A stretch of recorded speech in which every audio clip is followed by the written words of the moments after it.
ராவணா பார்வையாளர்கள், தமிழ் உறவுகள் மற்றும் ராவண நல விரும்பிகளுக்கு வணக்கம். சீமான் உதயநிதி ரகசிய சந்திப்பு நடந்ததா? இதுதான் இன்றைக்கி இருக்கக்கூடிய ஒரு டாபிக்கல் ஸ்டோரி. முக்கிய வயசூர்களாக பிரபல வார ஏடு ஒன்றில் மட்டும் ஒரு செய்தியாக வந்திருக்கிறது. அதாவது சமீபத்தில் விஜய் அவர்கள் பேசிய பேச்சு திமுகவை, உதயநிதியை பெரும் அளவில் பாதித்து விட்டது. அந்த பாதிப்பு என்னென்னா, ஏதாவது ஒன்று செய்தாகணும் விஜய்க்கு எதிராக அப்படின்னு உதயநிதி முடிவெடுக்கிறார்.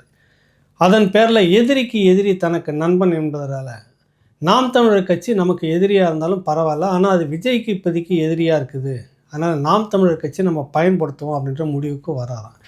உடனடியாக சீமான் கிட்ட எப்படியாவது பேசி விஜய்க்கு எதிராக சீமானை பேசுவதற்கு ஒரு டீல் போடணும் அப்படின்னு முடிவுக்கு வராராம். அதன் அடிப்படையில் விஜய் உதயநிதி கிட்ட இருந்து உடனடியாக ஒரு டீம் சீமான் இருக்கக்கூடிய அந்த வீட்டுக்கு போய் நேரில் உட்காந்து பேசுதுங்களாம். பேசி முடித்த உடனே என்ன ஆகுது, உடனே அங்கேருந்து அண்ணன் நாங்கள் அவர்கிட்ட பேசணும், நீங்கள் சொன்னதெல்லாம் சொல்லிட்டோம், நீங்களும் பேசணுன்னு உடனே உதயநிதி நேராக சீமான்கிட்ட பேசுகிறாராம். அப்புறம் அண்ணன் அப்படின்னு அவர் சொல்ல, சரிங்க தம்பின்னு இவர் சொல்ல, என்ன விஷயம்னா விஜயை போட்டு பொழக்கணும், அது என்ன ஆனாலும் விடக்கூடாது அப்படின்னு. சரி அப்படியே நான் செய்கிறேன்னு இவர் சொல்லிட்டாராம். யார்? சீமான். இப்போ என்ன பிரச்சனைனா, ஒரு டீலிங் செட்டில்மெண்ட் என்னன்னா, எங்கெங்கெல்லாம் மேடை போட்டு பேசுகிறாரோ விஜய், அங்கே விஜய் போட்டு பழக்கணும், அதுக்கான மேடை செலவு எல்லாம் உதயநிதி ஏற்றுக்கொண்டதாக முடிகிறது அந்த கிசுகிசுப்பான செய்தி. இது வழக்கம்போல் ஒரு காசு இப்போ எழுதுவாங்க, நாங்களாம் கூட தொடக்கத்தில் இருந்திருக்கிறோம். ஓரளவுக்கு தகவல் உறுதியானக்கா அதை நாங்கள் அதுக்கு பிறகு விசாரிச்சுட்டு ஆசிரியர்கிட்ட கொடுக்கும்போது ஆசிரியர் என்ன பண்ணார், 1க்கு 4 முறை கேட்டுக்கியா, நாளைக்கு ஏதாவது வழக்கு அது இதுன்னு வந்ததுனாக்கா நமக்கு சில சோர்ஸ் சொல்கிறதுக்கு உறுதியாக வேணும் அப்படின்னு பேசுவாங்க. அதெல்லாம் அப்போ இருந்தது. இப்போ அந்த இதெல்லாம் ஒன்றுமே கிடையாது. அதானே ஊடக தர்மன்னு இருக்குது இன்றைக்கி இருக்கிறது. இந்த செய்தியை வந்துட்டோடனே ஒரே பரபரப்பாக நிறைய நண்பர்கள் கேட்குறாங்க, என்ன அது உதயநிதியுமே சீமானும் உதயநிதியுமே டீல் போட்டாங்களா விஜய்க்கு எதிராக? அப்போ இனிமேல் திமுகவை உதயநிதிலாம் சீமான் திட்ட மாட்டாரா, அவரை தான் திட்டுவாரா? இன்னொன்று இல்லைங்க, இந்தந்த நிகழ்ச்சியிலலாம் இது எப்போ நடந்ததுன்னா கடந்த 2-3 நாட்கள் 22ஆம் தேதி அப்படின்ற மாதிரி பண்ணியிருக்கிறாங்க. நான் நேற்று காலையிலேருந்து ஒரு 2 மணி நேரம் அவர் சீமான் அவர்கள் வீட்டில் உட்காந்து பேசிகிட்டு இருக்கிறப்ப அவருடைய நிகழ்ச்சி நிரலெல்லாம் தொடர்ச்சி நான் பார்த்துட்டு இருக்கிறேன். 22ஆம் தேதி அன்றைக்கி நினைக்கிறேன், தம்பி இசைக்கு கார்வனன் எனக்கு வாட்ஸ்அப்பில் செய்தி போட்டுக்கிட்டு இருந்தால் சொன்னார். அது முடக்கப்பட்டிருந்தது, அவருக்கு செய்தி தெரியாது. அப்புறமா தொலைபேசி வழியாக வரும்போது தான் தகவலை இன்னொரு நண்பர் இந்த மாதிரி அண்ணனுக்கு ஃபோன் பண்ணிகிட்டே இருக்கிறேன், வாட்ஸ்அப்பில் அவர் எடுக்கவே இல்லைன்னு தான், இல்லைங்க அவரது முடங்கி இருக்குதுன்னா என்ன தகவல்னா, ஆட்டி என்ற அந்த படம் கிட்டு அவர்கள் எடுத்த அந்த படம் அன்றைக்கி தான் நிகழ்ச்சி நிரல் முழுக்க காலையிலேருந்து அங்கே தான் இருக்கிற, காலையில் கட்சி அலுவலகம், அது பிறகு அந்த நிகழ்ச்சி தொடர்ச்சியாக இரவு கிட்டத்தட்ட 10 மணிக்கு மேலே தான் போகிறாரு. ஆக அந்த தேதியில் பார்த்திங்கன்னா அங்கே அந்த நபர் காலையில் அங்கே இல்லவே இல்லை, சீமான் அந்த வீட்டில் இல்லவே இல்லை. அலுவலகத்தில் பார்த்திங்கன்னா அலுவலகத்திலும் கூட அன்றைக்கி அடுத்த நாளும் முழுக்க கட்சி நிர்வாகிகள் மட்டும்தான் சந்திச்சுட்டு இருக்கிறாங்க. அதுக்கான சிசிடிவி ஃபுட்டேஜும் இருக்குது. உதயநிதி தரப்பிலிருந்து ஒரு குழு போனார்கள், பேசினார்னா வீட்டிலையும் இருக்குது, எடுத்து பார்க்கலாம். இப்போ அந்த சீமான் வீட்டுக்கு நேற்று நாங்கள் போகும்போதும் கூட வழக்கம் போல் அந்த பிரதான சாலையிலேருந்து உள்ளே நுழைஞ்ச உடனே, கிழக்கு கடற்கரை சாலை உள்ளே நுழைஞ்ச உடனே அங்கே வழக்கம் போல் சஃபாரி நார்மல் யூனிஃபார்மில் அன்யூனிஃபார்ம் சொல்லுவாங்க, இன்டெலிஜென்ட் எல்லாம் பார்த்த முகம் தெரிஞ்ச போலீஸ் அதிகாரிகள் தான் இன்னுமா நிற்கிறாங்க அப்படின்னு எனக்கு சிரிப்பாக பார்த்துக்கிட்டே தான் போனேன். ரிட்டன் வரும்போது தான் நண்பர் வரும்போது தான் அவங்கள கவனித்தேன். அவங்களுக்காவது தெரிஞ்சிருக்கும் யார் யாரெல்லாம் போனாங்க வந்தாங்க அப்படின்றது தெரிஞ்சிருக்கும். அவங்க கூட கவர்மெண்ட் சார்பான ஆட்கள், அதனால் போய் சொல்லுவாங்க. தனியார் இவங்ககிட்ட இருந்திருக்குது, நாம் தமிழர் கட்சி அலுவலகத்தில் யார் யார் வந்தாங்க போனாங்கன்னு அனுப்பி, அந்த மாதிரி சந்திப்புக்கு வாய்ப்பு இல்லை. தொடர்ச்சியாக இன்று வரை அடுத்தடுத்த நிகழ்ச்சிகள் காலையிலேருந்து மாலை வரைக்கும் எவ்வளவு நிகழ்ச்சிகள் போயிட்டுருக்குன்னா அதில் வீட்டில் சந்திக்கிறதுக்கான வாய்ப்பு சாத்தியமே இல்லை அப்படின்னு தான், நடக்காத ஒன்று. ஏன் அந்த மாதிரியான செய்திகளை கட்டமைக்கிறாங்க அப்படின்னு விஜயை இப்போ தான் சந்திக்கிறார்கள் அப்படின்னு ஒரு தரப்பு சொல்கிறாரு. அதே ஸ்டாலின் அவர்களை பார்த்து அவருடைய அண்ணன் முத்து இறந்ததுக்கான அந்த விசாரிப்புக்கு பிறகு தான் இவர் விஜயை அட்டாக் பண்ணுறாரு, இந்த டீலிங்லாம் உண்மை தான் அப்படின்ற மாதிரி சில பேர் பேசியிருந்தாங்க. ஆனால் எனக்கு என்னென்னா, அன்றைக்கி மாநாடு நடக்கிறதுக்கு முன்னாடி வரைக்கும் எங்ககிட்ட கூட பேசும்போது சில பேர் இல்லை விஜய் அரசியலுக்கு வந்தாக்கா புதுசாக வரவங்களோட கூட்டணின்றது கூட ஒரு வாய்ப்பு இருக்கும். அந்த மாற்று அரசியல்ன்ற சிந்தனை இருக்கும். அதனால் நம்ம பொதுவாக இப்போதைக்கு திட்டக்கூடாது அப்படின்னு தான் நிறைய பேர் அவரும் நிறைய அவங்க தரப்பில் இருக்கக்கூடிய நிறைய நண்பர்கள் ஆதரிச்சுலாம் வீடியோ போட்டிருக்காங்க. நான் அது வரைக்கும் இப்போ தொட்டதே இல்லை விஜயை. ஏன் அந்த முடிவில் இருந்தாங்க? பிறகு எங்கே மாறிச்சு அப்படின்னா, முதல் மாநில மாநாடு போட்ட உடனே இவர் அன்றைக்கி ஏதோ ஒரு நிகழ்ச்சியில் இருக்கிறார். முக்கியமான ஒரு நிகழ்ச்சியில் இருந்துகிட்டு இருக்கிறாரு. அங்கே பார்த்தா விஜய் மாநாட்டில் வந்து முழுக்க முழுக்க சீமானை தான் பண்ணி கொஞ்சம் அதை சீமானை வந்து டேமேஜ் பண்ணுற மாதிரி கத்தி பேசி வந்தால் அரசியல் இல்லை அப்படின்றது. அப்புறம் சில விஷயங்கள், அப்புறம் திராவிடமும் தமிழ் தேசியம் 2 கண்கள்னு தான் அவர் அடுத்த நாளிலிருந்தே பார்த்தா எதிர்க்க ஆரம்பிக்கிறார். அன்றைக்கி எதிர்க்க தொடங்கினது தான். திடீர்னு ஏதோ டீல் போட்ட பிற்பாடு பேசின பேச்செல்லாம் அப்படின்னு சொல்கிறாங்களோ அது கிடையவே கிடையாது. அப்போதுலேருந்து எதுக்கு நிறைய பேர் கூட ஏன் தேவையில்லாமல் விஜய் இப்போ தொடர்னா, விஜய் இப்படி ஒரு முடிவு எடுத்திருக்கிறார். எந்த திராவிடம் அப்படின்றது நமக்கு உகந்த ஏற்றது இல்லையோ அது ஒரு கண்ணு இது ஒரு கண்ணுன்னு வச்சும் போதே இவன் வந்து 420 வேலை தான் அந்த அரசியல், இது சரியில்லாத அரசியல். இது குறிப்பாக அந்த திரைப்படத்துறைக்குள்ள வந்து அந்த வாக்குகளை கலைச்சிட்டு போகணுன்ற அந்த அரசியல் இதோட ஒழிச்சு கட்டி ஒரு முடிவுக்கு வந்துடணும் அப்படின்னு அப்போ பேசுகிறாரு. தெரிந்த நண்பர்கள்கிட்ட இதெல்லாம் பேசுகிறாரு. அப்போதிலிருந்து தொடர்ச்சியாக எதிர்த்துட்டு இருக்கிறார். என்னென்னா எப்படியும் இப்போ தேர்தல் காலம் சூடு பிடிக்க ஆரம்பிக்க போகுது. சீமான் எப்படியும் அடுத்தடுத்த கூட்டங்கள் பேசி தான் ஆகணும். பேசும்போது விஜய் குறிப்பாக இந்த சினிமாவிலிருந்து வந்து இந்த சினிமா மோகத்தை வந்து உடைக்கணுன்ற ஒரு எண்ணம் அவர்கிட்ட இருந்துக்கிட்டு இருக்குது. இப்போ வரவங்க எல்லாம் இந்த மாதிரியான விஷயந்தான். திராவிட தேசியன்றதை ஒன்று தூக்கிட்டு வராங்க, பெரியார்ன்றதை தூக்கிட்டு நடுவில் கொண்டு வந்து வச்சுக்கிட்டு இருக்கிறாங்க. இந்த இதை போக்க அனுமதிக்கவே கூடாது, இதை உடைச்சே தீரணும். குறிப்பாக பெரியாரை உடைச்சி வாக்குகளை எப்படி 8.22% எடுத்தப்போ அதுபோல் இந்த முறையை நம்ம செய்யணும். சுத்தமாக இல்லைன்னு சொல்லி வாக்குகள் கேட்கணும். அப்போ இந்த மாதிரி நபர்களை உடைக்கணும் அப்படின்ற ஒரு முடிவோடு தான் விஜயை எதிர்த்து பேசுகிற முடிவோடு தான் இருக்கிறாரு. இப்போ பேச ஆரம்பித்த உடனே என்ன ஆகும் அப்படின்னாக்கா, பார்த்தீங்களா விஜய் கடுமையாக தாக்குறாரு. அப்போ திமுக கிட்ட டீல் போட்டார். உதயநிதி 2 பேரும் சந்தித்து வேறு பேசுனது தான் வேறு தகவல். ஆனால் சந்தித்தார்கள், யார் சந்தித்தார்கள்ன்றது பின்னாடி சொல்கிறேன். என்ன இப்போ விஜயை பேசக்கூடிய எல்லாத்துக்கும் காரணம் திமுக தான். திமுக தூண்டி இப்படி பேசுகிறார். விஜயை நம்ம பேச வேண்டிய அவசியமே இல்லைன்னு சில பேர் சொல்ல வராங்க. அவசியம் இல்லைன்னு விட முடியாது.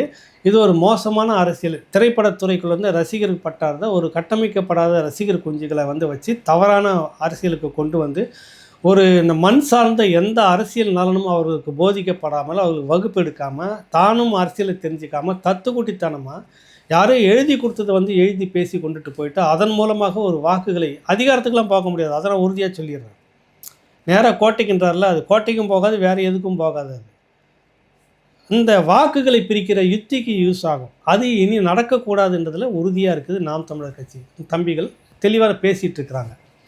இப்போ இது என்னென்னா, எப்படி பார்த்தாலும் இந்த இந்த இப்படியான ஒரு காசிப், இப்படி ஒரு கயிறு திரிக்கிற இந்த இது இருக்குல்ல, ஏன் வருது அப்படின்னு கேட்டிங்கன்னா, தாவேக்காவில் இருக்கக்கூடிய பிரபலமான பணம் படைத்த ஒரு நபர் இருக்கிறார். யார் என்னன்னு உங்களுக்கே தெரியும்.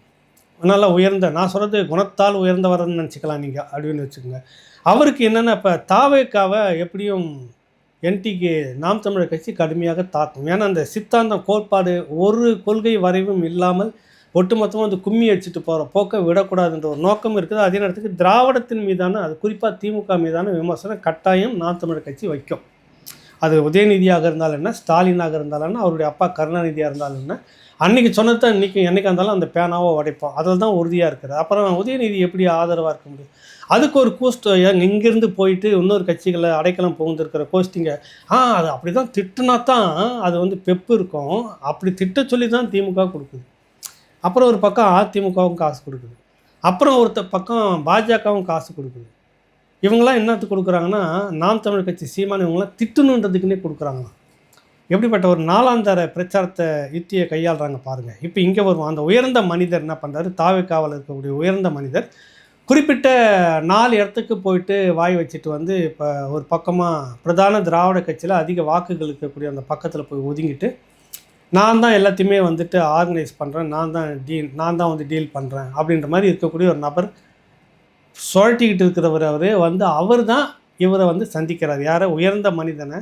அந்த சுழட்டிக்கிட்டு இருக்கிற அந்த நபர், அதிக சர்ச்சைக்குள்ளான அந்த நபர் வந்து சந்தித்து பேசுகிறார். இன்னும் அவங்களுக்குள்ள டீல் என்னாக்கா, சீமானை வந்து டேமேஜ் பண்ணணும், தாவேக்காவை தாக்குறாரு. அப்போ இப்படி ஒரு யுத்தியை கையாண்டோம்னாக்கா தாவேக்காவை தாக்குறது குறையும். திமுகவுடன் பேசிக்கொண்டு உதயநிதிக்காக வேண்டித்தான் இவர் பேசுகிறார். உதயநிதி விஜய் ஒன்றும் பெருசாக விமர்சிக்கவே இல்லை. ஏன்னா விமர்சித்து சினிமா இண்டஸ்ட்ரியில் வந்து நிற்கிறதுன்றது இன்றைக்கி தேதிக்கு ஆகாது. அந்த அரசியல் விஜய்க்கும் தெரியும். என்ன தான் பெரிய ஆளானப்பட்ட ரஜினிக்கு தண்ணி காட்டின குடும்பமே இதே சன் டிவி குடும்பம். பழைய வரலாறுலாம் இருக்குது. அந்த குடும்பத்துக்கிட்ட பணமோ இல்லை தயாரிப்போ போச்சுனாக்கா அந்த படமோ தயாரிப்போ இல்லை டைரக்ஷனோ அந்த குடும்பம் சார்ந்து நடந்துச்சுன்னா அது ஓஹோன்னு வெளியில் வந்துடும். அது ஒரு பெரிய கலாச்சார சீரழிவாகவே பெரிய இளைஞர்களை கொண்டு வந்து ஆட்டம் பாட்டம் கொண்டாட்டம் உலகமே இந்த படத்தை தான் பார்க்க போகுதுன்ற மாதிரிலாம் ப்ரொமோட் பண்ணி கொண்டுடுவாங்க. அப்படி தான் சீரழிக்கப்பட்டிருக்குது. ஆனால் இங்கே உதயநிதிக்கு எதிராக விஜய் எதுவும் பெருசாக பேசலை. அங்கிள் அப்படின்னு பேசுகிறாரு, ஸ்டாலின் அவர் தான் பேசுகிறார். மற்றபடி குறிப்பாக எத்தனை ஊழல் முறைகேடு வெளிப்படையாக எதுவும் பேசலை. ஏன்னா திமுகவுக்கு உள்ளடி வேலையாக சில வேலை விஷயம் நடக்குது. திமுகவுக்கு போகிறதுக்கு நாளைக்கு வாய்ப்பு வேணும் நமக்குன்ற இடத்த வச்சுக்கிட்டு தான் விஜய் பேசுகிறதா நான் கணிக்கிறேன். பெரிய அளவில் இல்லை, 19 தான் பேசியிருக்கிறார். திமுக ஒன்றும் அட்டாக் பண்ணவில்லை. அதிமுகவை போகிற போக்கில் வந்து இந்த கட்சி எப்படி இருந்தது இன்றைக்கி எப்படி இருக்குன்னு ஒரு வார்த்தை குறைச்சி மதிப்பிட்டு சொல்கிற மாதிரி எடப்பாடி சொல்கிறதோடு நிறுத்திக்கிட்டார். கடுமையான நேரடியான ஊழல் முறைகேடுகளை சொல்லி இருக்கு. நான் இப்போ பேசணும்ல சாதாரண யூடியூப்பில் நாடாக இருக்குது எவ்வளோ கொலை நடந்துக்கிட்டு அப்பாப்பான்றோம்ல, அதே தான் அவரும் பேசுகிறார். இது ஒரு கட்சி தலைவர் பேச வேண்டிய வார்த்தையாது. தனிப்பட்ட முறையில் திமுக என்னதெல்லாம் செய்கிறதுன்னு நாம் தமிழர் கட்சி சீமான் பேசுகிற மாதிரி பேசணும் இல்லை, விஜய் பேசவே இல்லை. இப்போ இதெல்லாம் கொலாப்ஸ் ஆகுது. அதனால் அந்த உயர்ந்த மனிதன் என்ன பண்ணுறாரு, தாவேக்காவை நாம் தமிழர் கட்சி சீமான் விமர்சிப்பது கடுமையாக இருக்கும் அப்படின்னு தெரிஞ்சுக்கிட்டு பணம் வாங்கிக்கிட்டு தான் விமர்சிக்கிறாரு. அவர் போடுற கூட்டத்துக்கெல்லாம் மேடை ஏற்பாடெல்லாம் திமுக தான் செய்யுது. சொந்த காசில் யாருன்னா கட்சி சூனியம் வச்சுக்குமா? சீமானுக்கு உதவி செய்து மேடை போட்டு கொடுத்தாக்கா திமுகவை அதிகம் விமர்சிப்பாரா? அடிஷ்னலாக தான் இது போகிற போக்கில் தான் விஜய்லாம் ஒன்றும் பெரிய விஷயம்லாம் அவருக்கு சீமானுக்கு விஜய் ஒரு பொருட்டே இல்லை. இந்த அரசியல் இருக்கக்கூடாது. ஏன் நீ மக்களுக்காக போராடலை, சிறைக்கு போகலை, எந்த பிரச்சனையும் பேசலை, நலன் சார்ந்த எந்த விஷயத்தையும் சொல்லலை. இப்படிப்பட்ட ஒருத்த வந்து நேராக கோட்டிக்கின்றது இது பெரும் கெடுவாய்ப்பு, மோசமானது இது அப்படின்னு நிறைய பிரபலமான பல சினிமாவில் இருக்கக்கூடிய விஐபிகளை சொல்லக்கூடிய வார்த்தை விஜய் அதிகமாக ஆசைப்பட்டு விட்டார். அதை தான் சொல்கிறாங்க. தன் தகுதியை மீறி ஆசைப்பட்டு விட்டார். தகுதியை எப்படி இருக்கணும்னா மக்களுக்காக களத்தில் தொடர்ச்சியாக இருந்துக்கிட்டு மக்களுடைய பிரச்சனைக்கு எல்லாத்துக்கும் நீ போராடிட்டு இருந்துட்டு நீ அப்புறம் வந்தனா பரவாயில்ல.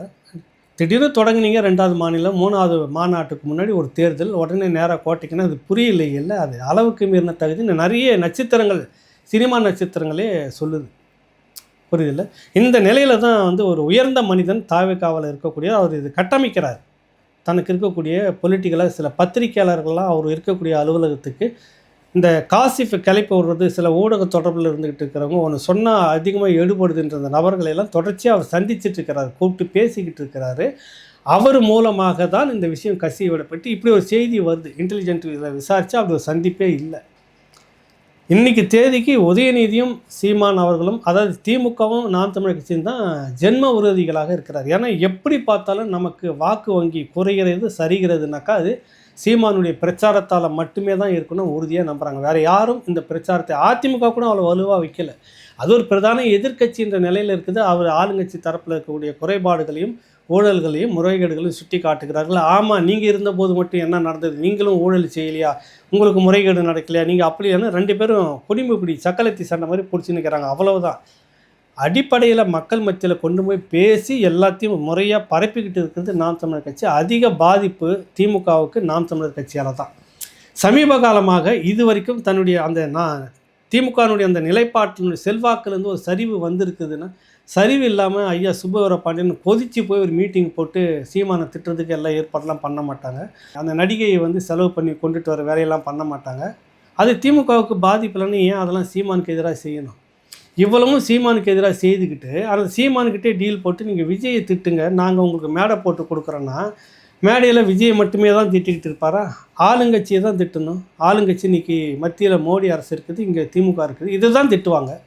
அதிகமாக அவர்கள் தான் விமர்சிப்பாங்க. அதிகாரத்தில் இல்லாத அதிமுக விமர்சிக்க முடியாதுல்ல. இதுதான் யதார்த்தம் நடக்கும்.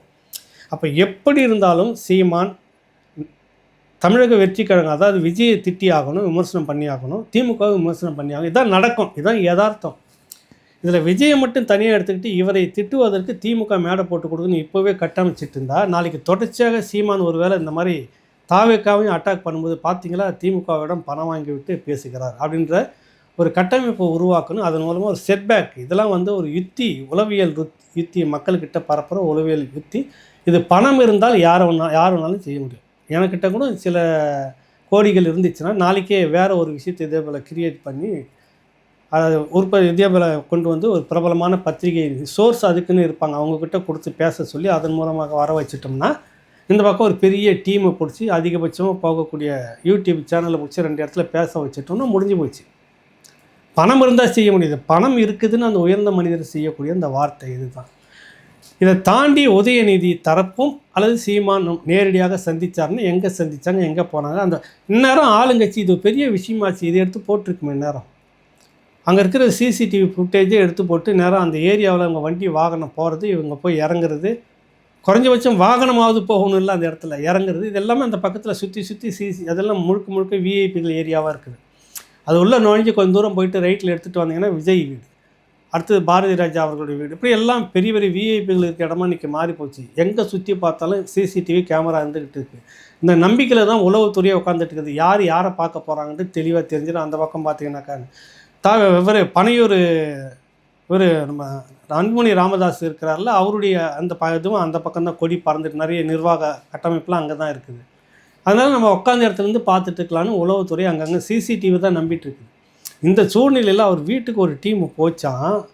இந்நேரம் திமுகவை எடுத்து போட்டு கொச்சிப்படுத்திட்டு இருக்குமே நேரம் எங்களிடம் பேரம் பேசுவதற்கு உடன்பட்டார் சீமான் அப்படின்னா டோட்டல் சீமானுடைய கேரியரே அவுட் இல்லை. அந்த வீடியோ ஃபுட்டேஜ் மட்டும் விட்டுச்சுன்னா திமுகவே யார்ட்டையாவது கொடுத்து வெளியிட்டாவே இன்றைக்கி தேதிக்கு நாம் தமிழர் கட்சி சரிவை சந்திக்கும். இதை செய்துட்டு போகலாமே திமுக ஈஸியாக ஏன் செய்யலை, இன்னும் நடக்கலாம், அதான் விஷயம். ஆக சீமானுக்கு எதிராக ஏதாவது ஒரு கட்டமைப்பை ஏற்படுத்தி இப்படியாக ஒரு கட்டுக்கதைகளை இனிமேல் அதிகமாக வரும் அப்படின்னு சொல்கிறாங்க. குறிப்பிட்ட அந்த ஊடக சர்க்கிளில் நம்ம சோர்ஸ் மூலமாக விசாரிக்கும் போது இது முழுக்க முழுக்க சிலரால் உருவாக்கப்பட்டு உள்ளே கொடுக்கப்பட்டது அப்படின்னு தான் சொல்ல வராங்க.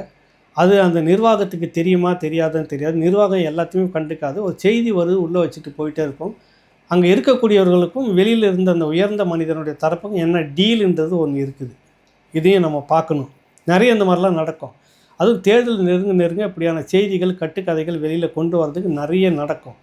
அது குறிப்பாக நாம் தமிழர் கட்சிக்கு நடக்கும். இன்றைக்கி தேதிக்கு வாக்குகள் செதறும் அப்படின்னா இவர்களால் தான் செதறும் அப்படின்றது திமுகவுக்கு 100% தெரியும். ஏன்னா அதிகாரத்தில் இருப்பவர்களை தான் விமர்சிக்க முடியும். இது வரைக்கும் செய்தது என்ற கேள்வி கேட்க முடியும். கடந்த காலத்தில் கேட்டாங்க, இந்த காலத்துலையும் கேட்டுக்கிட்டு இருக்காங்க. அதிகாரத்தில் இல்லாமல் செத்துப்போன பாம்பு அடித்து புண்ணியம் இல்லை அப்படின்றது தான் நாம் தமிழர் கட்சி முடியும். தாவேக்கா அந்த அளவுக்கு பேசுவாரா திமுகவுடைய விமர்சனங்களுக்கு? அந்த ஊழல் முறைகேடு எவ்வளவு நடந்திருக்குது, டாஸ்மார்க் எவ்வளவு, இது வரைக்கும் பேசுவார். போகிற போக்கில் ஒரு டயலாக் விட்டார். ஊழல் முறைகேடு இவ்வளோ நடந்திருக்கு அப்பாப்பாப்பான்னார். அதை தாண்டி ரொம்ப பிரித்து மேயிற மாதிரி ஒரு தலைவரால் ஏன் பேச முடியல, ஏன் விஜயால் பேச முடியல, இந்த கேள்விலாம் இருக்குது. அடுத்தது நிறைய பேர் இப்போ விஜய் நாம் தமிழர் கட்சியிலையும் கூட சரி ஒன்றும் மற்றவங்களை கூட புரிஞ்சிக்காமல் ஏதோ ஒரு காமெடியனாக தான் சித்தரிச்சிட்டு இருக்கிறாங்க. இதுக்குள்ளே பெங்களூர் இருக்கக்கூடிய ஒரு சகோதரி அவங்க கூட அரசியலை நுணுக்கமாக கவனிக்கிறாங்க. இதை நீங்கள் இப்படி பார்க்கக்கூடாது, அவன் ஒரு காமெடியனாவோ இல்லை இது பண்ணுறதோ பார்க்கக்கூடாது. நாம் தமிழர் கட்சிக்கான வாக்குகளை பிரிப்பதற்காக வந்த யுத்தி தான் விஜய். இதுக்குள்ளார ஒரு அரசியல் இருக்குது, அதை பார்க்கணுங்க ஐயா அப்படின்னு சாதாரணமாக கணிக்கிறாங்க. பெங்களூர்லேருந்துட்டு ஒரு சகோதரி. நம்ம என்னன்றோன்னா இந்த விஜயை ஒரு ட்ரோல் பண்ணி ஒரு காமெடியாக அது இல்லை நோக்கம். விஜய் காமெடிக்காக வரல, காரியத்தோடு தான் வந்திருக்கிறாரு. ஏதோ ஒரு பெரிய நெட்வொர்க்கு இந்த வாக்கு சதவீதத்தை திமுகவுடைய எதிர்ப்பு வாக்குகளை குறிப்பிட்ட ஒரு கட்சிக்கு போயிடக்கூடாது. ஒன்று அதிமுகவுக்கு போயிடுச்சுன்னா அதிமுக ஜெயிச்சிடும். நாம் தமிழர் கட்சிக்கு நாம் தமிழர் கட்சியுடைய வாக்குகள் இன்னும் உயரும். அதை பிரிச்சுக்கிட்டு போகிறதுக்கு தான் விஜயை பயன்படுத்துது. அது யார்? டெல்லி இயக்குகிறதா அல்லது இங்கே இருக்கக்கூடிய ஒரு பகுதியை இணைக்கிறதா? சொல்லப்போனால் இவர்களே பணத்தை கொடுத்துட்டு இந்த வாக்குகள்லாம் தனியாக பிரிச்சுட்டு போனால் நம்ம டேமேஜ் நமக்கு இல்லாமல் தொந்தரவு இல்லாமல் நம்ம ஜெயிச்சுட்டு போயிடலான்னு இந்த ஆளுங்கட்சி தரப்பிலே கூட நடந்திருக்கலாம். இதெல்லாம் தேர்தல் நெருங்க தான் பல யுத்திகள் வெளியில் வரும். ஆக இப்போதைக்கு இந்த கட்டமைப்பு இந்த பொய் பிரச்சாரம் ஏன் வந்தது? சீமான் தரப்பில் உதயநிதிக்கிட்டேருந்து சீமான் தரப்பு போய் பார்த்தாங்க, இந்த பேரம் பேசி முடிச்சாங்கன்றது ஏன் வந்துட்டுன்றது விரிவாக பேசியிருக்கிறோம். மக்களே நீங்கள் உஷாராக இருங்க, நடக்கிறதெல்லாம் பார்த்துட்டுருங்க. சரியாக உங்களுக்காக குரலை கொடுத்துட்டு உங்களுக்காக காலத்தில் இருக்கக்கூடிய அது விஜயாக இருந்தாலும் ஏற்றுக்கணும், இல்லைன்னு சொல்ல வரல. ஆனால் அப்படி இருக்கக்கூடிய மனிதராக என்னன்றதை நீங்கள் பாருங்கள். அவர்களுக்கு வேண்டப்பட்ட கோஷ்டி இப்படியான கட்டமைப்பை கட்டமைத்து இருக்கிறது தான் இந்த பதிவினுடைய நோக்கம். மீண்டும் ஒரு நிகழ்ச்சியில் உங்களை சந்திப்போம். நன்றி, வணக்கம்.